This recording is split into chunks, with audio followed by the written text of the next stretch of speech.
Assalamualaikum and hello everyone. Welcome to the special live session. I'm your host Lubna Shaheen, an educator and a passionate learner of artificial intelligence. Today I'm super excited to host a very special guest who will share her thoughts, insights, and experience with us.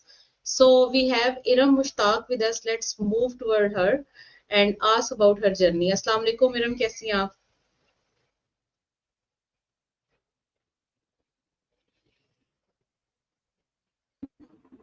जी वालेकुम सलाम। मैं ठीक हूँ, आप कैसी हैं? आप ठीक हैं ना? अल्हम्दुलिल्लाह मैं बिल्कुल ठीक ठाक। इरम सबसे पहले अपना तारुफ करवा दें ताकि हमारे देखने वाले सुनने वाले लोगों को पता चले कि इरम कौन है, कहाँ से है और क्या करती है। ठीक है। मेरा मुख्तसर तारुफ ये है कि मेरा नाम इरम मुश्ताक है। मैं मुल्तान में पाकिस्तान में रहती हूँ और मैंने मास्टर्स किया हुआ है इंग्लिश लिटरेचर में। उसके अलावा मैंने ग्रेजुएशन किया हुआ है एजुकेशन में और साइंस में। कुछ साल का मेरा टीचिंग एक्सपीरियंस है और अभी मैं करंटली हाउस वाइफ हूँ और मैंने रेहान एआई टीचर इंस्टीट्यूट जो है उसको ज्वाइन किया, क्योंकि जो है मैं इस बात पे बिलीव करती हूँ कि जो आर्टिफिशियल इंटेलिजेंस है टीचिंग के लिए वो बहुत ज़रूरी है। तो मैंने जो है इस कोर्स में खुद को इनरोल किया। उसके बाद जो है मैं अपना आगे फ्यूचर या अपना जो करियर स्टार्ट करना चाहती हूँ एजुकेशन में स्टार्ट करना चाहती हूँ। ये मेरा शॉर्ट इंट्रोडक्शन है। अच्छा, एक तो इरम आपकी आवाज थोड़ी सी इको होकर आ रही है, तो माइक को थोड़ा सा करीब कर ले ताकि क्लियरली हमें वॉइस आए कि अ, आपके बारे में हम जान सके ज्यादा। अच्छा, इसीलिए आपका इंटरेस्ट जो है वो एजुकेशन में ज्यादा है और इसी रीजन से आपने अपने नाम के साथ एजुकेशन वाली लिखा है। हाँ जी, क्योंकि मेरी जो एजुकेशन है वो भी एजुकेशन से रिलेटेड है और कुछ मेरे पास एक्सपीरियंस भी है। आपको मेरी आवाज़ ठीक आ रही है?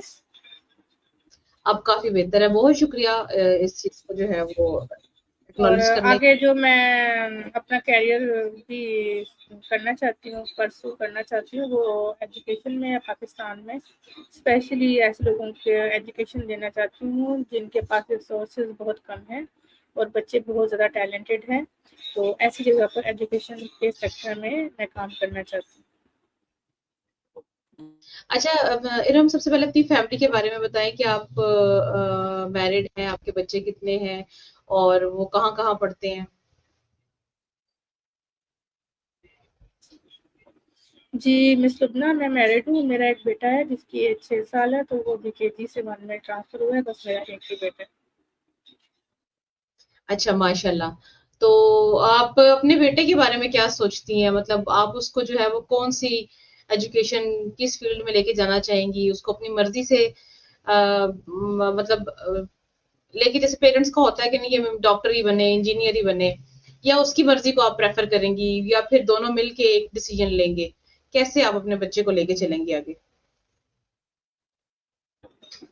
मेरा ख्याल है मिस लुबना, अभी तो काफ़ी टाइम पड़ा है इसके लिए, लेकिन अगर मैं अपनी बात करूँ तो मैं ये सोचती हूँ कि मैं म्यूचुअल अंडरस्टैंडिंग से चलूँगी। कुछ हम बच्चों का रुझान भी देखेंगे और दूसरी तरफ कुछ अपना मशवरा भी देंगे, लेकिन किसी चीज़ को फोर्स नहीं करेंगे। बहुत अच्छी बात है। और अच्छा इरम, अपनी एजुकेशन के बारे में बताइएगा।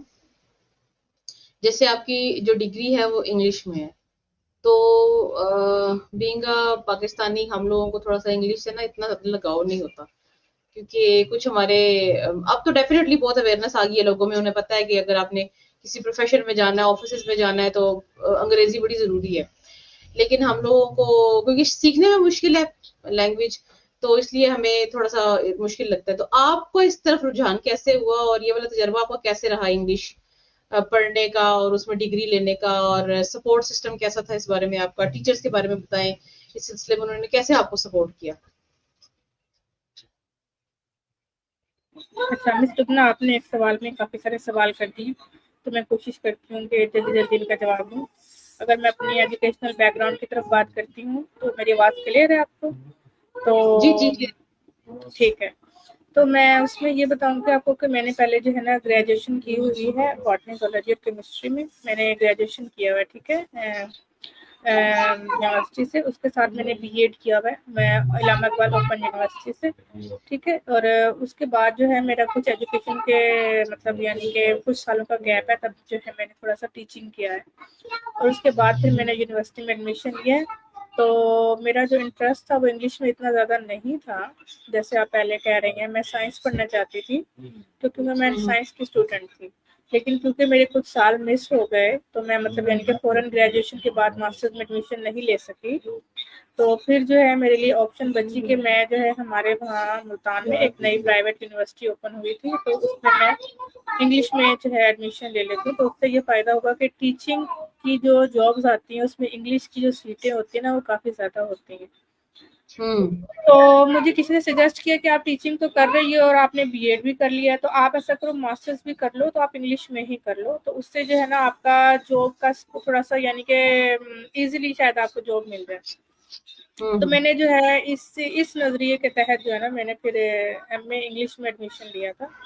लेकिन जब मैंने एमए इंग्लिश में एडमिशन लिया तो मैं ये नहीं समझती थी कि मैं कोई इतने ज़्यादा अच्छा यानी कि परफॉर्म करूँगी, क्योंकि मेरा इतना इंटरेस्ट नहीं था। लेकिन क्योंकि वो यूनिवर्सिटी काफ़ी अच्छी थी और उसमें एमए इंग्लिश में हमने तकरीबन 48 सब्जेक्ट्स जो है पर सेमेस्टर 4 सेमेस्टर में पढ़े, जिसमें हमने हम्म लिटरेचर भी पढ़ा, लिंग्विस्टिक भी पढ़ा, क्रिटिसिज्म भी पढ़ा, हिस्ट्री भी पढ़ा, और हमने जो है ये जो सॉफ्ट स्किल्स होते हैं ये भी पढ़ा, कंप्यूटर भी पढ़ा, हमने काफ़ी सारी चीज़ें हमने इसमें पढ़ी।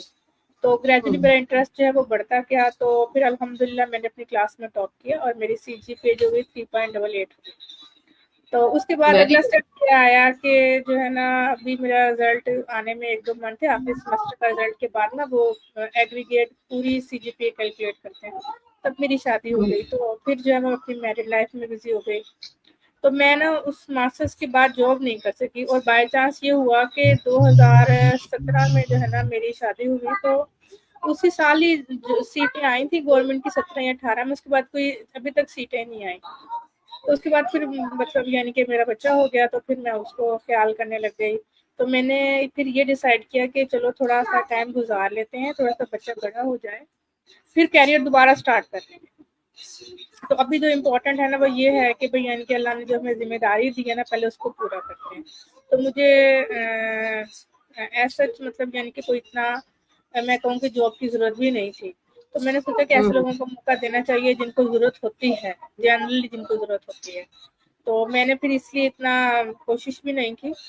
लेकिन फिर वक़्त के साथ ये हुआ मिस ना कि टाइम जो है वो बदलता रहता है और अल्लाह ताला हम्म ने जो है ना हमारी एक-एक ड्यूटी लगाई हुई है। हर बंदे का एक मकसद है दुनिया में आने का। तो मैं जो थी बिल्कुल इस फ़ील्ड से बिल्कुल अनटच थी, हाउसवाइफ़ हूँ मैं, अभी भी घर में ही होती हूँ। तो अचानक मुझे ये रियलाइज़ हुआ कि भई जो है ना अब क्योंकि मुझे अपनी जो है ना इस प्रोफ़ेशन को आगे परस्यू करना चाहिए। तो जब मैंने क्योंकि इतना गैप दे दिया, अब 2017 को देखें और आज 2025 है। तो कितने साल गुज़र गए, तब तक मैं बिल्कुल आउट ऑफ टच हूँ। उसके बाद अब ये जो रेहान सर का मैं ये देखती थी इनका यूट्यूब चैनल और इनकी चीज़ें, और लिंक्डइन पर मैं मुझे कुछ ना ज़रूरत पड़ गई जॉब की। मतलब कुछ ऐसे मेरे मतलब यानी कि समझें कि कंडीशन हुई कि मुझे ना अब ज़रूरत पड़ी जॉब की। तो ये भी मशहूर है कि जब आपको जॉब मिले और आप उस टाइम ना करो, तो जब आपको जॉब की ज़रूरत होती है तब आपको जॉब नहीं मिलती। तो फिर जो है ना जी मैंने लिंक्डइन पर अपनी प्रोफाइल बनाई और उस पर मैंने सोचा कि मैं लिंक्डइन पर सर्च करती हूँ कि मैं ऑनलाइन कोई मतलब टीचिंग वगैरह जैसे करते हैं वो करती हूँ। तो मैं लिंक्डइन को मुझे यूज़ करना नहीं आता था, लेकिन फिर भी मैंने कहा चलो खोल के देखती हूँ, करती रहती हूँ। ये फेसबुक हो गया, इंस्टाग्राम हो गया, ये भी तो एक ऐसा प्लेटफॉर्म ही है ना। तो सुना है बहुत हम्म अच्छा, तो क्यों ना हम टाइम ज़ाया करने की बजाय किसी अच्छे प्लेटफॉर्म पर अपना टाइम लगाएं, जिससे हम कुछ सीखें हम्म भी सही। खाली आप यकीन करेंगे सिर्फ मैं दिन में 2 या 3 दफ़ा खोल के देख लेती थी सिर्फ कि चलो दिल नहीं चाहता था। लेकिन फिर भी देखती रहती थी कि क्या पता इसमें मुझे कोई सीखने को चीज़ मिले, मुझे सीखने का ना बहुत शौक था। मैंने बीच में हम्म वर्चुअल यूनिवर्सिटी से जो है ना फ्रीलांसिंग का भी कोर्स कर लिया, ऑनलाइन एसईओ का भी कोर्स कर लिया और बुक्स भी पढ़ती रहती थी, क्रिप्टो करेंसी भी पढ़ती रहती थी, मैं चीज़ें मैं पढ़ती रहती थी, लेकिन ना मुझे एक कम्युनिटी नहीं मिली और एक मतलब जिसे हम कहना चाहिए कि ज़रूरत नहीं थी। तो जब मुझे ज़रूरत पड़ी ना तो फिर मैं सीरियस हुई इस मामले में, मैं लिंक्डइन पर देखती इनको रेहान को फॉलो किया, तो फिर इनकी काफ़ी चीज़ें मुझे अच्छी लगी, तो मैं तब से अप्लाई कर रही थी। और फिर जो एक मैंने इनके कॉन्टैक्ट नंबर पे कॉन्टैक्ट भी किया, तो फिर उन्होंने कहा कि हमारा जो कोर्स शुरू होगा उसमें हम आपको इनरोल करेंगे। तो फिर मैंने अपने सारे सिनेरियो उनको बताया, सारी इन्फॉर्मेशन इनको दी। तो फिर ये देखें कि अल्लाह ने जिस टाइम बंदे को जिस चीज़ पे लगाना होता है, तो वो उसी टाइम ही लगता है। तो तो वो फिर मेरा जो है ये कोर्स इनका शुरू हुआ, तो उन्होंने सबसे पहले मुझे सिलेक्ट किया। तो एज अ स्टूडेंट तो मैं बहुत अच्छी थी शुरू से ही। तो फिर जो है ना मैंने कहा चलो दोबारा से ना अलिफ से शुरू करते हैं और एक एक चीज को पकड़ के करते हैं। तो फिर मैंने ये करना शुरू किया। और जहाँ तक इंग्लिश की बात रही होगी, मैंने आपको बता दिया, तो मेरी तरफ से मुझे लगता है कि मैंने भरपूर तरीके से कोशिश की है कि मैं आपको सवाल का जवाब दे सकूं। माशाल्लाह, बहुत अच्छी, इंटरेस्टिंग और नसीहत आमोज जर्नी है आपकी। आपने हिम्मत नहीं हारी, हर तरह से हालात का भी मुकाबला किया और गिव अप नहीं किया किसी भी सिचुएशन में, और आप करती चली आ रही हैं। अच्छा, अपनी इस क्लास के बारे में बताएं जो रेहान एआई टीचर्स इंस्टीट्यूट में आप ले रही हैं, इसमें और ट्रेडिशनल स्कूलिंग में जो आप डेफिनेटली इतने अरसे से आपने की है, आपने मैट्रिक किया होगा, इंटर, फिर मास्टर्स तक गई आप, तो डिफरेंस क्या फील हुआ दोनों में, और क्या मतलब आप कहती हैं कि ये साइड ज्यादा बेहतर है या ट्रेडिशनल स्कूलिंग ज्यादा बेहतर है? देखिए मिस रुबना, मैं ना टू बी ऑनेस्ट आपसे बात करूंगी, क्योंकि हमारा बात करने का मकसद ये है कि जो हम बात करें ना वो ट्रूथ होनी चाहिए, ठीक है। हम्म। तो लगी बंदी मैं नहीं बात करूंगी आपके साथ। तो अगर एज ए स्टूडेंट मैं देखूँ ना, तो मैं जिस भी क्लास में थी ना, तो मैं कोशिश करती थी कि मैं मेहनत ही करूँ। तो मेहनत को कबूल करने वाली ज़ात अल्लाह की है, तो हमने सिर्फ मेहनत करनी होती है, ठीक है। तो मैं हर क्लास में मेहनत करती थी, ट्यूशनल स्कूल में भी मैंने मेहनत की है, कॉलेज यूनिवर्सिटी में भी यही कोशिश की है, और मैं इस क्लास में भी यही कोशिश कर रही हूँ। तो फ़र्क ये है कि भाई यानी कि पहले हम फिजिकली जाते थे, अब हमें जाने की ज़रूरत नहीं पड़ती, अब मैं घर में होती हूँ। तो मैं यहीं पर बैठी हुई बहुत सारी चीज़ों को भी घर में मैनेज कर रही होती हूँ। तो भाई यानी कि मेरे लिए बड़ी सहूलत है कि अगर इनका कोई कैंपस होता और मुझे फिजिकल वहाँ जाना पड़ता, हो सकता है मैं ना जा सकती। लेकिन क्योंकि अब ये ऑनलाइन है, घर में बैठे हैं, जैसे भी हमने कपड़े पहने हुए हैं, किराया हमारे पास हो या ना हो, बस एक लैपटॉप और एक ये चीज़ ले ली तो हमें वो तालीम मिल रही है। तो ये हम्म। हमारी यानी कि बड़ी हमारे लिए ब्लेसिंग है। तो जो वाकई ही इससे फायदा उठाना चाहते हैं ना मिस सुबना, जिनको वाकई ही हम कहें कि इल्म हासिल करना जुस्तजू है, तो वो तो जरा से सुराग से भी कोई इल्म आए ना वो ले लेते होते हैं। तो हमारे लिए तो फिर इतना बड़ा प्लेटफॉर्म है, टीचर इतनी अच्छी हैं, और इनका जो वो है रिस्पॉन्स सिस्टम के वो फीडबैक जो लेते हैं हमारा, वो बहुत अच्छा है। इनका जो फीडबैक का हम्म। सिस्टम है वो बहुत अच्छा है। दूसरे स्कूल्स में या कॉलेज यूनिवर्सिटी में देखो, वहाँ पे फीडबैक इतना नहीं लिया जाता। और ये जो है दिन ब दिन इम्प्रूव हो रहे हैं, अप टू डेट कर रहे हैं। जो दूसरे स्कूल और दूसरी चीजें थी वो अप टू डेट नहीं हो रहे होते। और वहां पर ज्यादा एक जो मेरे दिल को सबसे बड़ी बात लगी ना, वो ये थी कि वहां पर ना सबसे पहले आपसे फीस मांगते हैं कि जी हम्म। हमारी इतनी फीस है, आपने पहले इतनी फीस भरनी है, ये पैसे देने हैं, वो पैसे देने हैं, फिर आपने जो है वेल ड्रेस होकर इस तरह उस तरह। हमने यूनिवर्सिटियां मैंने देखी हैं, गई हूँ मैं, यहाँ पर देखो ऐसी कोई चीज नहीं है। तो यहाँ पर जो है फीस से ज्यादा मैटर करता है कि हम सीखते कितना है। तो फीस बिल्कुल है, लेकिन निस्बतन मतलब यानी कि जो कॉपरेशन है और जो हमारे साथ उनका एक रिलेशनशिप है वो बहुत अच्छा है। और यहाँ पर तवज्जो जो है वो पैसे कमाने की तरफ अभी नहीं है कि हम किसी से पैसे लेकर अपना कोई बैंक बैलेंस बना लें, बल्कि इनका जो मुझे जहाँ तक अभी तक ये लगा है कि इनका जो है ना वो ख्याल ये है कि हम लोगों को ज़्यादा से ज़्यादा स्किल दे दें, ताकि हमारे मुल्क में बेरोजगारी ना रहे। आगे मैं जो कोई राय अभी अपनी कायम नहीं करी, जब तक कि मुझे यहाँ पे सीखने के बाद कोई इंटर्नशिप नहीं मिल जाती, मुझे कोई जॉब नहीं मिल जाती, जब तक मैं खुद पैसे नहीं कमाने लग जाती, तो मैं कोई बड़ी बड़ी बातें नहीं करूंगी अभी। ठीक है, हम्म। जितना मैंने अभी देखा है, ये अभी हमारे 20-25 दिन हुए हैं, महीना भी पूरा नहीं हुआ। तो जो मैंने देखा है, जो मैंने खलूस देखा है, वो मैं जरूर बयान करूंगी, वो बात कहनी भी चाहिए। और सबसे बड़ी बात ये कि हम ट्रेडिशनल स्कूल में यूनिवर्सिटीज में देखते हैं, हमारा ना इतना एक्सपोजर नहीं होता, वहीं पे जो हम्म। हमारे लोकल लोग हैं उनके साथ ही होता है। अब आप देखो कि हमारी क्लास में तरह तरह के लोग हैं, कितनी एज के लोग हैं, बच्चे भी हैं, बड़े भी हैं, कोई किसी मुल्क का है, कोई किसी मुल्क का है, कोई किसी शहर का है, हर किसी का अपना भात भात के लोग हैं और भात भात का उसमें रंग है। तो उससे हमें कितना कुछ सीखने को मिलता है। फिर ये जो इनका एक इंटरव्यू वाला सेक्शन है कि जिसमें हम जो है मुख्तलिफ लोगों से इंटरव्यू करते हैं, मुख्तलिफ यानी कि हमें जहन देखने को मिलते हैं, तो बच्चे मिलते हैं और लोग मिलते हैं। तो ये जो है ना, ये एक्सपोजर हमें बहुत बड़ा मिल रहा है। और साथ साथ ही हमें सोशल मीडिया के जो प्लेटफॉर्म पे हमारी जो प्रोफाइल को बिल्ड कर रहे हैं, लिंक्डइन हो गया, लिंक्डइन पे मेरी प्रोफाइल पहले भी बिल्ड थी, अब और अच्छा बिल्ड हो रही है। फेसबुक पे मेरी अथॉरिटी बढ़ रही है। यूट्यूब पे हमें काम करना चाहिए। अगर फर्ज करो कि हम ये सिर्फ एक लेवल बंद करके ही हम अच्छे स्टूडेंट हो, तो उसके बाद हम अपना कोई ना कोई अपना सोशल मीडिया चला लें, हमारी इतनी यानी कि वैल्यू बढ़ जाएगी। तो ये सारी हम्म। चीजें दूसरे स्कूलों में तो हमें नहीं कोई सिखाता ना। वहां पर तो वही है, एक बुक है और वो चीजें हैं। तो कौन हमें स्कूल में ये बताता है कि ये स्किल है बेटा, ये सीखोगे उसके बाद ना इतने पैसे तुम कमाओगे, ये हमारी गारंटी है। कोई भी ये बात नहीं करता हमारे साथ। जब भी हम किसी हम्म। बड़ी यूनिवर्सिटी में भी चले जाओ, कहीं पर भी चले जाओ, वो कहते हैं ठीक है डिग्री करो, आगे जॉब मिली ना मिली वो तो कोई बात नहीं करते इस बारे में। कोई हमें बिल्कुल। कम्युनिटी प्रोवाइड नहीं करते, कोई गारंटी हमें नहीं देते वो।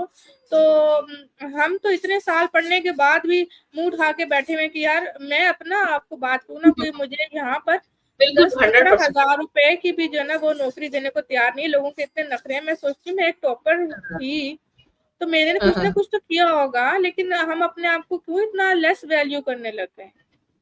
तो अगर यहाँ पर इनकी सारी रिक्वायरमेंट पूरी हो जाती है और हमें कोई अच्छी जॉब मिल जाती है लेवल 2 लेवल 3 के बाद, यार कम से कम इस काबिल हो जाए हम कि हम अपने बच्चों की स्कूल की फीस भर सकें, थोड़ी सी ग्रोसरी खरीद सकें, चलो शुरू में।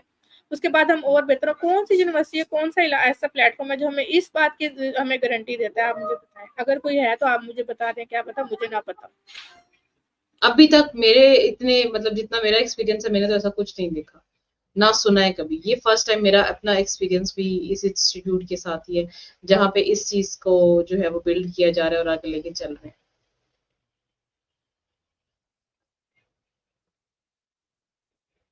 और thank you so much Iram, इतने अच्छे से एक्सप्लेन करने के लिए। मेरे ख्याल से जो सुनने वाले हैं हमारे, उन्हें बहुत अच्छी तरह ये समझ आया होगा कि ट्रेडिशनल स्कूलिंग में और स्कूलिंग में क्या फ़र्क है, और हम लोगों को क्यों जो है वो इस इंस्टीट्यूट की तरफ आना चाहिए।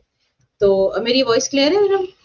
हाँ जी, बिल्कुल। देखे ना, जैसे बहैसियत कौम अगर हम अपने आप को देखें ना, तो हमारा मसला ही ये है कि हमें जो है हुँ, ना प्रॉपर अर्निंग नहीं मिल रही। कितने परसेंट लोग हैं जिनके पास जो है ना डिग्री है, नॉलेज है, उनके पास कोई जॉब नहीं। हमारा प्रॉब्लम ही है। हुँ, बिल्कुल ऐसे ही। तो इरम, जैसे अब हम यहाँ पे है ना इस इंस्टीट्यूट में, यहाँ पे स्किल की बात की जाती है कि हम स्किल सिखाते हैं, हम स्किल पे काम करते हैं हम। तो जब हम अपनी सोसाइटी में बात करते हैं ना नॉर्मल लोगों के साथ, जिनको इस चीज की इतनी नो हाउ नहीं है, तो वो उनको जब हम स्किल की बात करते हैं, हुनर, तो उनके सामने हुनर हुनर क्या होता है? दर्जी बन जाओ, मैकेनिक बन जाओ, इसके अलावा मिस्त्री बन जाओ, मजदूर बन जाओ, मतलब ये इस तरह के हुनर है। लेकिन आपको क्या लगता है हमें कितना टाइम लगेगा अपनी सोसाइटी की इस मेंटेलिटी को चेंज करते हुए कि सिर्फ ये हुनर नहीं है, ये जो स्किल्स हैं, graphic designing, freelancing, e commerce, ये भी हुनर है जिसको आप डिजिटली बैठ के भी कर सकते हैं।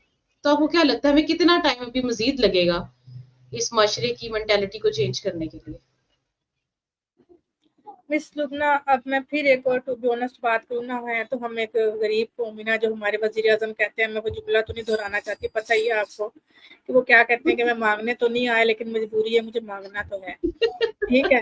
तो जो जिस कौम का वजीर आजम ये कहता हो, जो उसका नुमाइंदा है, तो वो कौम क्या है। अब कोई हाँ। और, मैं और भी इतना इसको एक्सप्लेन करने की जरूरत नहीं है, मुझे खुद शर्मिंदगी होती है। तो वो जो गरीब तबका है ना हमारा, वो 70 से 80% है, मुझे तो लगता है मेरे ख्याल 85% है। मिडिल क्लास अब तो बिल्कुल ही कम होती जा रही है, या तो शराफी है या गरीब लोग हैं।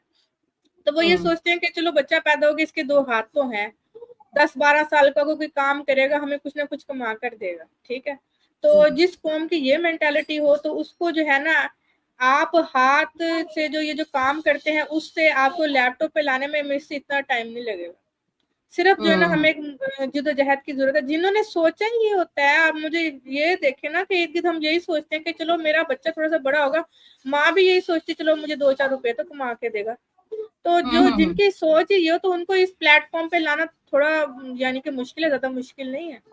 तो हम्म। अगर वो उनको एक दफा हम ये दिखा देना, सिर्फ कि देखो ये इसने आज तुम्हारे बच्चे ने ये काम किया 2 महीने, इसको 15 साल की उम्र में समझो $100 मिल गए। ठीक है।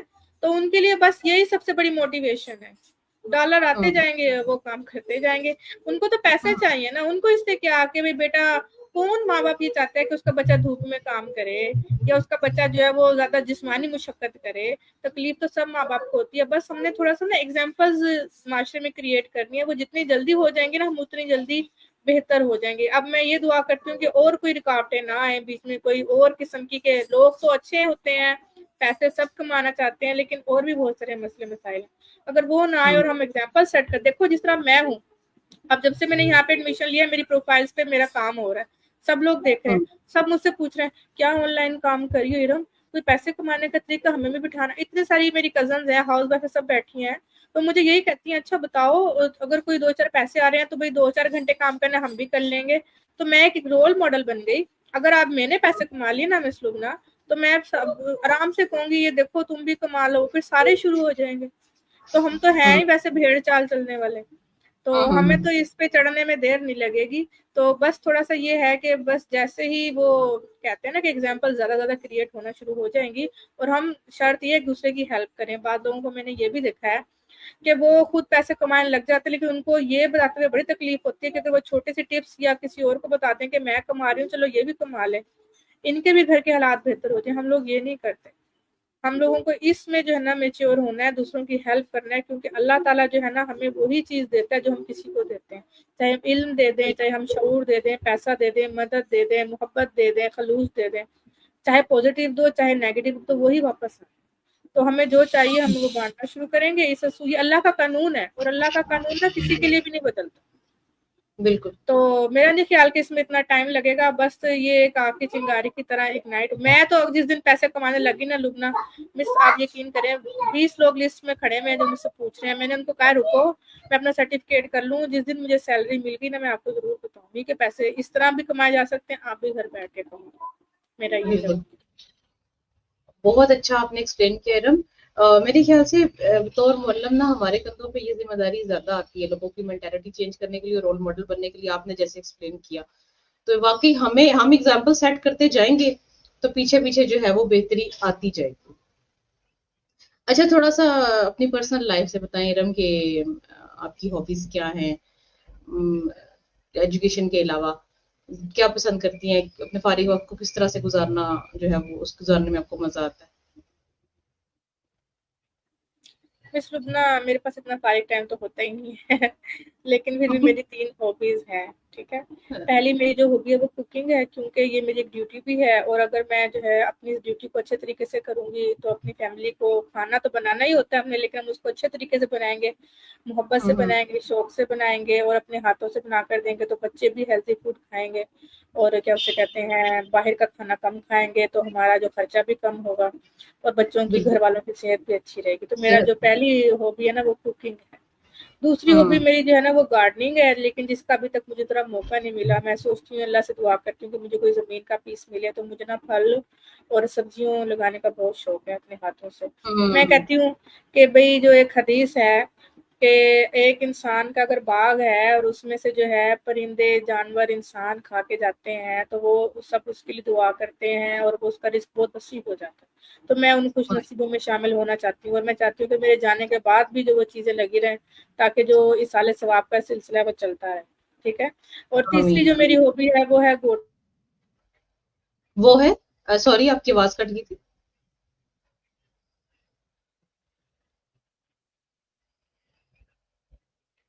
आप तीसरी हॉबी के बारे में बता रही थी रम।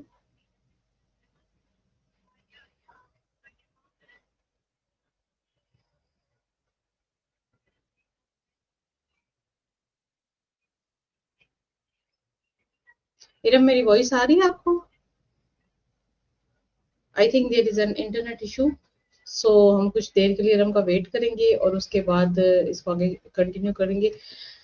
जैसे इरम ने बहुत अच्छी बातें की हमारे साथ, क्योंकि उनकी फील्ड भी एजुकेशन है और उन्होंने उनका एक्सपीरियंस भी बहुत ज्यादा है। तो माशरे की अंदर जो बुराइयां चल रही हैं उसके सामने हम लोगों ने रोल मॉडल कैसे बनना है और अपनी चीजों को पॉजिटिव माइंड सेट के साथ कैसे लेकर आना है, और हमेशा की तरह जैसे हम लोग सिग्नल इश्यूज और इलेक्ट्रिसिटी इश्यूज फेस कर रहे होते हैं, आज भी हमने वही फेस किया। लेकिन जितनी भी देर बात हुई इरम से, बहुत मजा आया, बहुत मैंने एंजॉय किया। आई विश कि मैं इरम को दोबारा कनेक्ट कर पाती और मैं इनसे और मजीद बातें कर सकती, क्योंकि मेरे पास तो सवालों का एक ढेर होता है किसी की पर्सनैलिटी को सुनने के लिए और जानने के लिए, और मैं चाहती हूँ कि वो बंदा जिसके साथ मुझे बात करके मजा आ रहा है उसके साथ बातें करने का वक्त कभी खत्म ही ना हो। तो इंशाल्लाह मैं इरम को दोबारा अपने साथ कनेक्ट करने की कोशिश करूंगी। आपने इरम मुश्ताक एजुकेशन वाली से अगर कोई क्वेश्चन पूछना हो, कोई सवाल हो, किसी चीज में रहनुमाई चाहिए हो, तो कमेंट्स में लिखना मत भूलिएगा। हम पूरी कोशिश करेंगे कि आपके सवालों के मस्बत जवाब आपको दे सकें और अच्छे तरीके से आपके साथ इंटरेक्ट कर सकें। अपना बहुत सारा ख्याल रखिएगा, दुआ में याद रखिएगा। इंशाल्लाह अगली जो है वो द ट्रेनर पॉडकास्ट के साथ आपके साथ दोबारा हाजिर होंगे। तब तक के लिए अल्लाह हाफिज।